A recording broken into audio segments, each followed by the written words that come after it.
Sobat calon guru semuanya, untuk kelancaran pengadaan CASN 2024 baik itu CPNS maupun juga P3K tahun 2024, pemerintah telah menetapkan yaitu terdapat 4 peraturan ya yang menjadi payung hukum penyelenggaraan seleksi calon aparatur sipil negara tahun 2024. Termasuk juga untuk yang P3K, yang mana di sini nanti untuk mengakomodasi dari P3K guru, teknis maupun juga P3K tenaga kesehatan dari Kemenpan RB ini sudah ditentukan siapa saja nanti yang bisa mendaftar dan juga siapa yang tidak bisa mendaftar P3K 2024.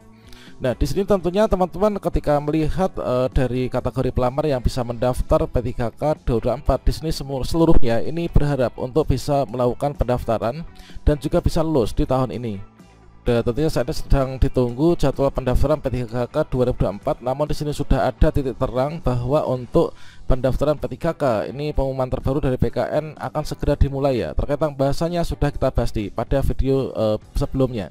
Dan pada video ini kita akan melakukan bahasan terkait tentang penjelasan BKN kepada honorer yang di sini mungkin pindah instansi saat dibuka pendaftaran P3K 2024. Nah, di sini nanti teman-teman harus silahkan diperhatikan, jangan sampai nanti tenaga honorer ini nanti menyesal ya di kemudian hari.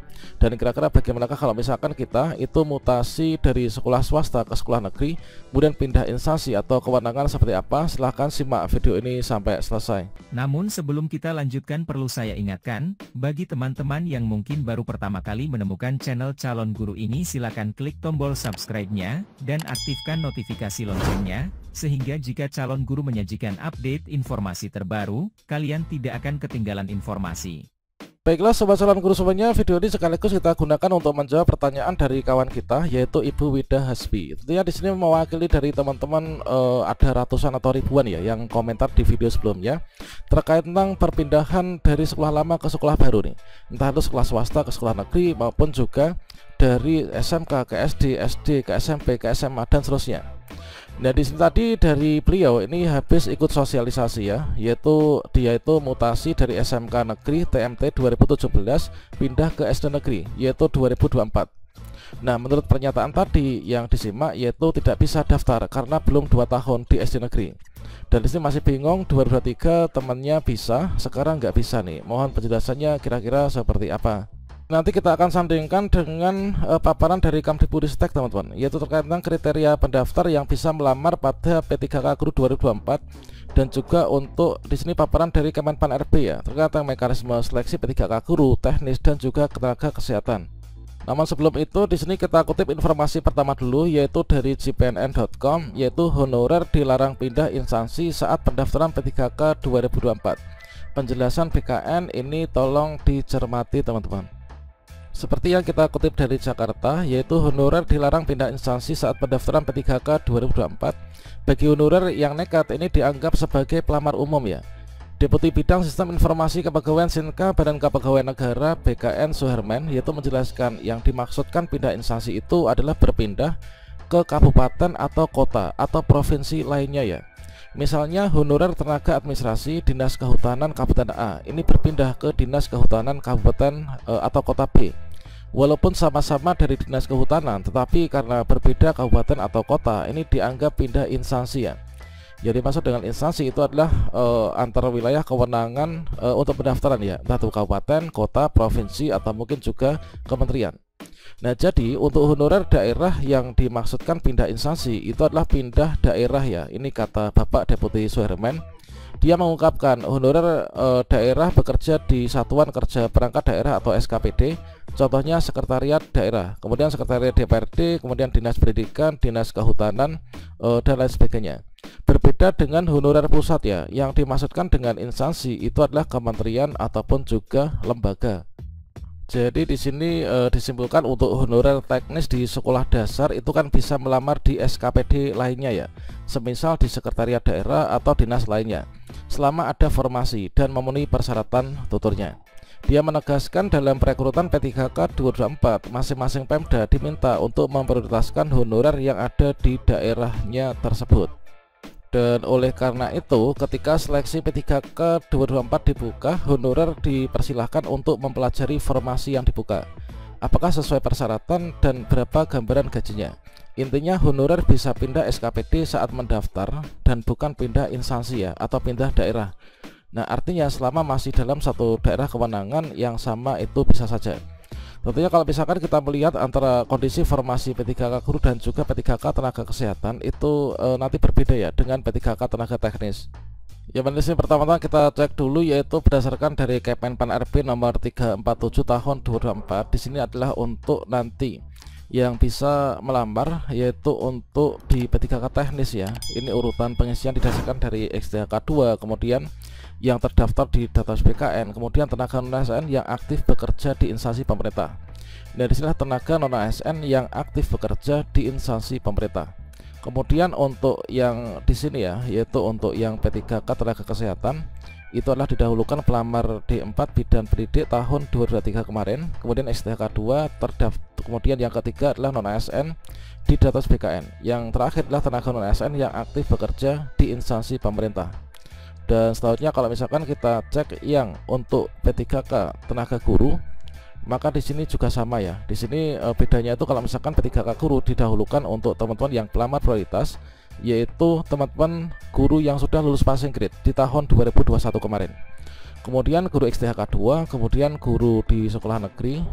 Di sinilah guru yang di sini terdaftar di database BKN dan aktif mengajar di instansi pemerintah ya. Berarti kalau misalkan kita sebagai seorang guru, berarti mengajarnya itu di sekolah negeri ya. Kemudian yang keempat, guru non-ASN di sekolah negeri yang terdaftar di Dapodik dan aktif mengajar. Yang terakhir adalah lulusan PPG. Nah, selanjutnya di sini kita cek, yaitu untuk rekapitulasi dari keseluruhannya terkait dengan mekanisme seleksinya. Nah, di sini kalau misalkan kita lihat ya, itu dari seluruh kategori pelamar, inilah untuk rangkumannya, mulai dari P3K guru teknis maupun juga P3K tenaga kesehatan. Nah, di sini nanti akan diminta, yaitu buktinya itu adalah kita tuh harus memiliki pengalaman kerja di bidang kerja sesuai dengan kompetensi tugas jabatan, yaitu minimal 2 tahun. Ini adalah untuk jenjang pelumula, kemudian terampil, mahir, penyelidikan, dan juga ahli pertama. Kalau misalnya ijazah kita itu adalah S1 misalkan, berarti di sini kita nanti kan mendaftarnya tuh untuk jabatan ahli pertama nih. Berarti kita minimal harus 2 tahun. Nah, selanjutnya di sini adalah harus aktif bekerja di instansi pemerintah selama minimal 2 tahun berturut-turut. Nah, artinya kalau misalkan kita melihat seperti ini, bagi teman-teman ini yang pertama adalah yang dari sekolah swasta mungkin pindah ke sekolah negeri dulu ya. Kalau misalkan di sekolah swasta itu saya tuh mengajar di sekolah swasta sejak tahun 2010 sampai dengan 2023. Kemudian di tahun 2023 akhir ini saya pindah ke sekolah negeri. Nah, meskipun Dapodiknya sekolah negeri, berarti kan di sini untuk aktif bekerja di instansi pemerintah atau aktif bekerja di sekolah negeri minimal 2 tahun berturut-turut. Ini kan saat melamar belum terpenuhi ya. Sepertinya untuk tahun ini kondisi seperti ini tidak bisa melamar. Beda dengan di tahun sebelumnya, itu adalah yang penting di riwayat Dapodiknya itu masuk, itu bisa mendaftar. Namun semoga saja tahun ini seperti tahun kemarin ya, tetap bisa mendaftar. Kalau misalkan teman-teman yang sudah terlanjur ya, kita tunggu saja ya. Semoga nanti bisa untuk melakukan pendaftaran. Dan selanjutnya di sini pembahasan terkait tentang guru honor sekolah negeri. Maka sebaiknya untuk saat ini kita nggak pindah dulu ya. Kalau misalkan kita lihat kondisi ini, misalkan guru non-ASN sekolah negeri terdaftar di Dapodik ya, dan aktif mengajar paling sedikit ini 2 tahun atau 4 semester secara terus-menerus ini di instansi tempat mengajar saat mendaftar. Jadi kalau misalkan dari rekan kita yang tadi awalnya dari SMK ya, yang awalnya dari SMK, coba di sini kita pindah dulu ya. Jadi di sini rekan kita ini adalah pindah dari SMK, TMT-nya 2017, kemudian pindah ke negeri, SD negeri itu 2024. Kalau misalkan kita mengacu dari wilayah kewenangan, ini kan beda ya. Kalau SMK itu kan wilayah kewenangannya itu provinsi, sedangkan untuk SD, SMP itu wilayah kewenangannya itu kabupaten atau kota. Nah, kemudian di sini sudah disampaikan dalam sosialisasi, sempat bertanya juga bahwa saya di sini nanti tidak bisa mendaftar ya, karena belum 2 tahun di SD negeri. Nah, sepertinya ini memang benar teman-teman. Nah, ini karena apa? Kalau misalkan kita mengacu di sini, yaitu dari guru sekolah negeri, ini kan guru ASN sekolah negeri yang terdaftar di Dapodik aktif mengajar paling sedikit 2 tahun atau 4 semester terus menerus di instansi tempat mengajar saat mendaftar. Jadi misalkan saya mendaftar ya, misalkan saya ini Ibu Wida nih, saya itu saat ini itu kan mengajar di SD negeri. Nah, saya mendaftar di sini tentunya di sini nanti sepertinya nggak bisa ya. Kalau misalkan dari Pemda juga menerangkan seperti ini, sesuainya di sini sinkron nih dengan penjelasan yang ada pada mekanisme ini. Nah, kalau misalkan saya jadi Bu Wida nih, saya mendingan saya dari ini aja, dari SMK. Nanti mendaftar, nanti di sini akan terpenuhi, yaitu minimal 2 tahun bekerja di instansi tersebut saat kita itu mendaftar. Kemudian kalau misalkan kita sinkronkan dengan yang tadi, yaitu instansi. Yang dimaksud dengan instansi itu kan kabupaten, kota, maupun juga provinsi ya, sesuai dengan wilayah kewenangannya.